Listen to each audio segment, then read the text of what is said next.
Okay everyone, come with me again, Helkono Sakim, your English tutor. Pada kesempatan kali ini saya akan memberikan penjelasan lebih lanjut terkait materi penggunaan kata kerja bantu should.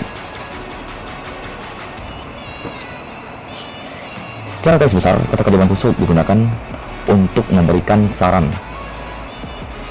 atau advice.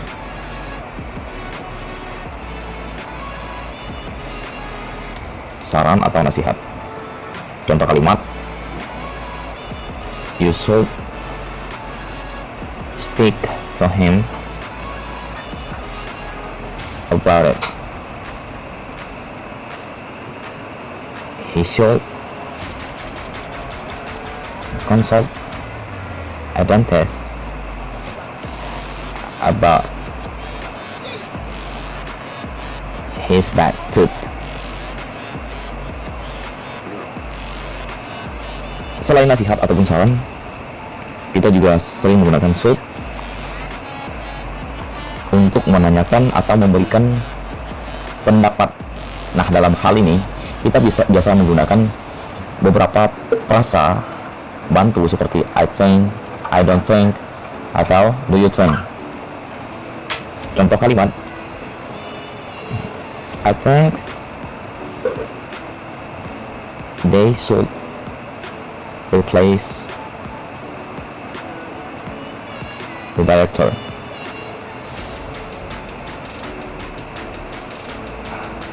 I don't think we should cooperate with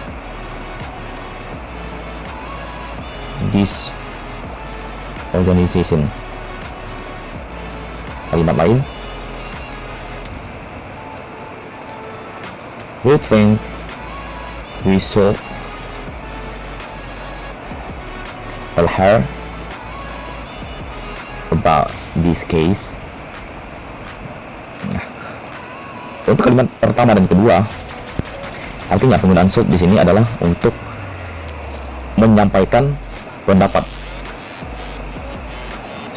Sementara kalimat ketiga adalah untuk meminta atau asking for opinion.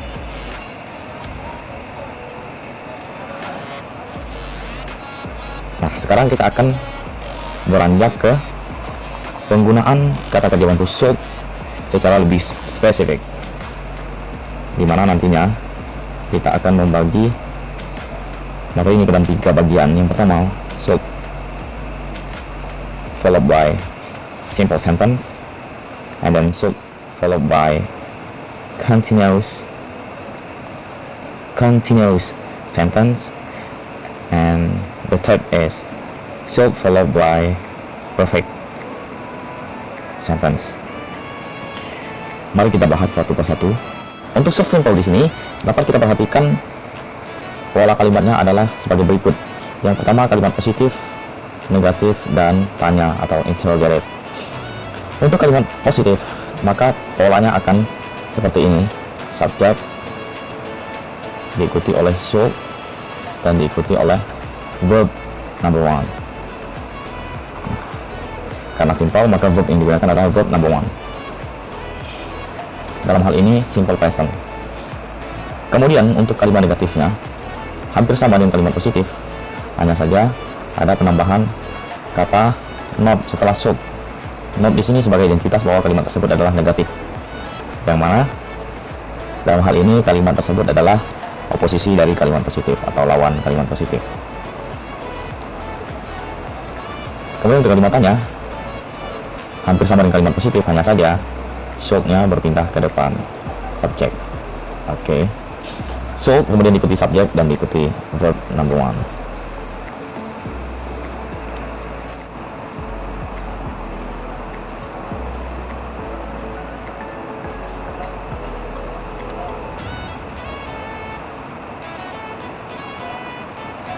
Untuk kalimat positif, the government should do something about economy. Mari kita bedah kalimat ini, di mana the government di sini posisinya sebagai subjek, bisa diganti dengan it, the government, karena ini termasuk ke dalam kata benda. kemudian diikuti oleh should, sudah sesuai pola, dan setelah should diikuti oleh kata kerja bentuk pertama, do. Jadi subjek, the government should and do. The government should do something about economy. Bagaimana kalau kalimat ini kita ubah ke dalam kalimat negatif? Maka bentuknya akan seperti ini. Kita sesuaikan dengan pola kalimat negatif, yang mana rumusnya adalah subjek diikuti oleh should, diikuti oleh not, kemudian verb number one. Contoh, you should not atau shouldn't smoke too much. You sebagai subjek, kemudian should dan diikuti not menunjukkan identitas kalimat negatif, kemudian diikuti oleh kata kerja bentuk pertama, you should not smoke too much. Untuk kalimat tanya, maka yang perlu kita lakukan adalah memindahkan should ke bagian depan kalimat. Contoh, should government do something about economy? Question mark. Nah, seperti itu. Hampir sama dengan kalimat positif, hanya saja posisi should dan subjeknya kita ubah. Should diikuti oleh government sebagai subjek dan diikuti oleh kata kerja bentuk pertama. Continuous ini diartikan sebagai suatu aksi atau kegiatan yang sedang berlangsung. Dimana untuk rumus continuous itu sendiri adalah biasanya dia memiliki karakteristik yaitu be, verb, ing atau verb ing. Untuk pola kalimatnya positif, negatif, dan tanya. Untuk kalimat positif, maka diawali dari subjek, kalimat positif dan negatif maksud saya. Subjek diikuti oleh should dan should not untuk negatif, dan diikuti oleh be, verb, ing. Nah, jadi bentuk kata kerjanya ditambah ing di ujung kata kerja tersebut. Untuk pola kalimat tanya yaitu subjek, maksud saya should diikuti oleh subjek, diikuti oleh be dan verb ing. Sekarang kita perhatikan contoh. I really should be studying for my exam tomorrow. I posisinya sebagai subjek, really posisinya sebagai modifier. Dia opsional, boleh ada boleh tidak.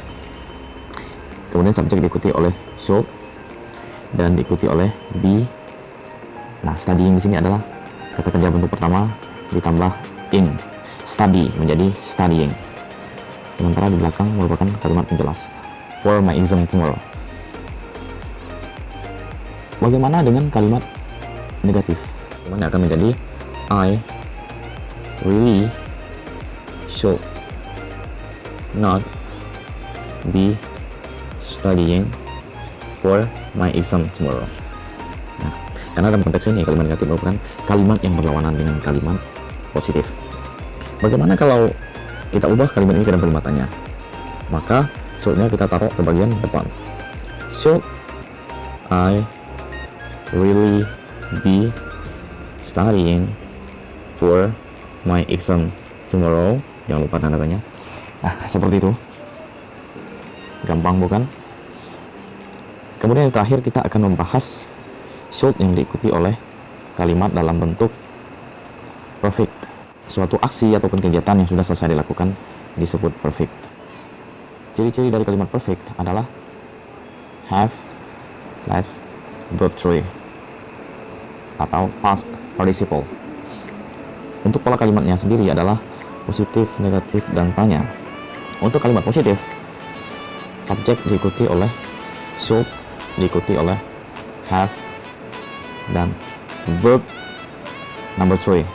Kata kerja bentuk ketiga atau kata lainnya past participle. Kalimat negatif, subjek diikuti oleh should, diikuti oleh not, have, and verb number 3. Sementara untuk kalimat tanya ataupun interrogative adalah should diikuti oleh subjek, diikuti oleh have, and verb number 3. Sekarang kita perhatikan contoh kalimatnya.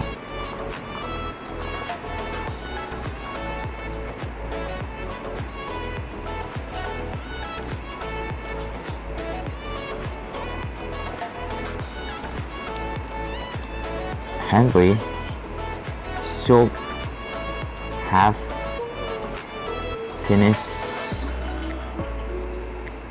his work 2 days ago. Henry should have finished his work 2 days ago. Sekarang kita akan mengganti kalimat ini ke dalam kalimat negatif. Henry should not have finished his work 2 days ago.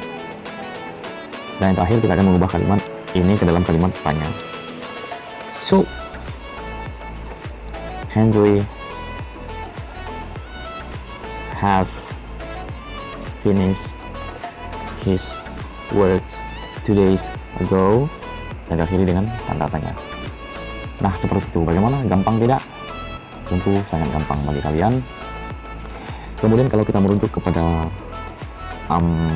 manfaat dari penggunaan kata kerja bantu should, nah itu dapat kita sesuaikan dengan konteks. Nah, untuk lebih jelas lagi kalian dapat pelajari modul yang sudah saya bagikan di e-learning. Kalian juga bisa menonton video penjelasan di YouTube, di mana linknya sudah saya bagikan juga di e-learning. Atau mau lebih paham lagi, kalian dapat mencari referensi-referensi lain dari sumber-sumber buku internet seperti Facebook, YouTube, Instagram, internet, di mana saja. Oke, saya harap penjelasan ini dapat bermanfaat bagi kita semua. Selamat belajar, semoga kita semua dapat sukses di dalam proses pembelajaran semester ini. Oke, thank you for watching this video and goodbye.